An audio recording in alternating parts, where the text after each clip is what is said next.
It's May 21st, 2017. The biggest football match on earth is about to kick off. Real Madrid versus Barcelona. Messi versus Ronaldo. Barcelona needed a win to close the points gap. For most of the game, it looked like they would pull it off. Luis Suarez scored. Barcelona held the lead deep into the match, but in the final minutes, Cristiano Ronaldo equalized. The game ended 1-1. That night, Lionel Messi didn't score or assist. He stayed unusually quiet. Even though he looked focused, something weighed on his mind. Yesterday, the day before, he was in his Barcelona villa, relaxing, mentally preparing for the big game, until he got a call from his agent. The voice on the line was tense. The documents were out. Everything had been exposed. Messi looked at his phone. He couldn't believe his eyes. Der Spiegel, a major German news magazine, had published the story. Messi was accused of tax evasion and illegal offshore dealings. The headlines shook the football world. But Messi wasn't the only one affected. A hacker had leaked thousands of secret documents online on a site called Football Leaks. It all started in September 2015. Football Leaks was created using hacked documents. It exposed transfers, salaries, agent fees, and hidden deals. It was too much for Football Leaks to verify alone. So they gave all the files to Der Spiegel for free. They also shared it with trusted European media partners. Journalists worked for months, cross-checking emails, contracts, and financial records. They built the stories piece by piece. The first big stories came out. Messi's tax case, hidden sponsor deals, Barcelona moving money in unusual ways. Then more leaks kept coming for years, shaking the football world. Neymar, Luis Suarez, Messi. A leaked contract revealed Messi could earn up to $555 million over 4 years at Barcelona. With an annual salary of around $71 million, big clubs and agents were exposed, manipulating transfers and contracts behind the scenes. Football wasn't just a game on the field.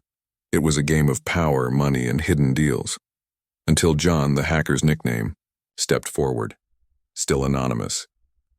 He started talking to newspapers, explaining why he leaked the documents. Without revealing his real identity, they described him. He stayed in an Eastern European city. John said he was a football fan. He knew almost all players of major European leagues, even lineups of second and third-tier teams. From a cafe, he led the journalist to a hideout, an old abandoned office building. They walked down a dark hallway.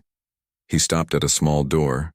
Inside was his room, a simple mattress on the floor, a desk with a single laptop. On it were thousands of leaked documents. He quickly showed a few files, then slammed the laptop shut.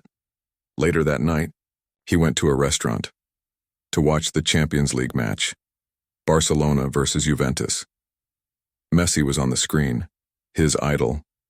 He didn't care if he exposed his favorite players or clubs.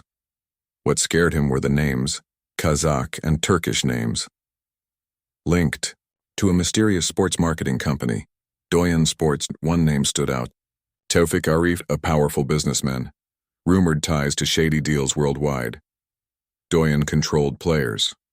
Through third-party ownership deals, John leaked their contracts, exposing how much they profited from transfers. Fans saw them as villains, treating players like stocks. Their influence started to crumble.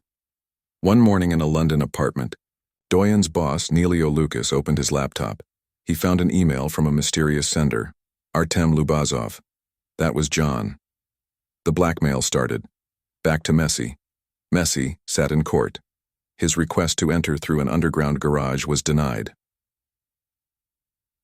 Spanish. Authorities accused him of hiding millions. They said he used shell companies to avoid taxes. At the heart of the case was a small company in Dublin, Ireland. Big brands like Adidas, Pepsi, and EA Sports paid Messi millions for his image, name, and brand. But the money first landed at MEI in Ireland. Then it went to a shell company in the British Virgin Islands, a known tax haven. This was part of a loophole called the Double Irish.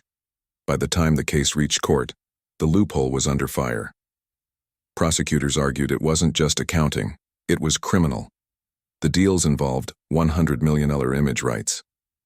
By routing money through tax havens, he allegedly dodged $4.1 million in taxes. Messi denied wrongdoing. He said he followed his financial team's advice. Even the Football League president backed him, calling him completely innocent. He eventually moved on from Barcelona. Focused on other projects, leaving the tax chaos behind. But Doyen Sports faced real chaos. John, using the name Artem, emailed them, asking for a donation to make the secrets disappear. Lucas stared at the screen. He expected more. So he agreed to meet. At a highway gas station outside Lisbon, 2 undercover officers were nearby, pretending to eat, ready to step in. Lucas and his lawyer waited nervously. John's lawyer finally arrived. They sat, discussed contracts but gave little away. Behind the scenes, Doyen's empire started crumbling.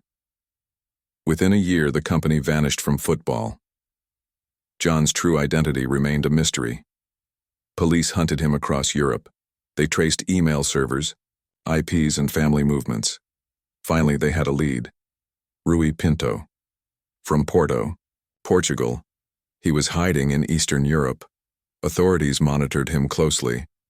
Rui grew up obsessed with computers. He believed the public had a right to know what happened in the shadows. Football, banking, politics, inspired by Julian Assange. Rui saw himself as a whistleblower. Unlike Assange, he worked alone. In 2013, he hacked a Cayman Islands bank, stealing sensitive data. Later, he played a role in the Luanda leaks, exposing Africa's richest woman, Isabel dos Santos.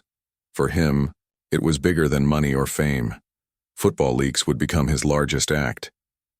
Eventually, Hungarian police surrounded his Budapest apartment. They arrested him quietly, seized laptops, hard drives, phones, millions of documents, exposing football. Elites club's agents. He was extradited to Portugal, facing charges of illegal access, data theft, and extortion. Some called him a criminal, others a hero. Rui Pinto's leaks exposed the dark secrets behind Messi Barcelona and the global football world. The world would never look at football the same way again. But this was only the surface. There are stories even darker, contracts buried deeper, secrets still locked away in hidden servers, and the next one might just change everything you thought you knew.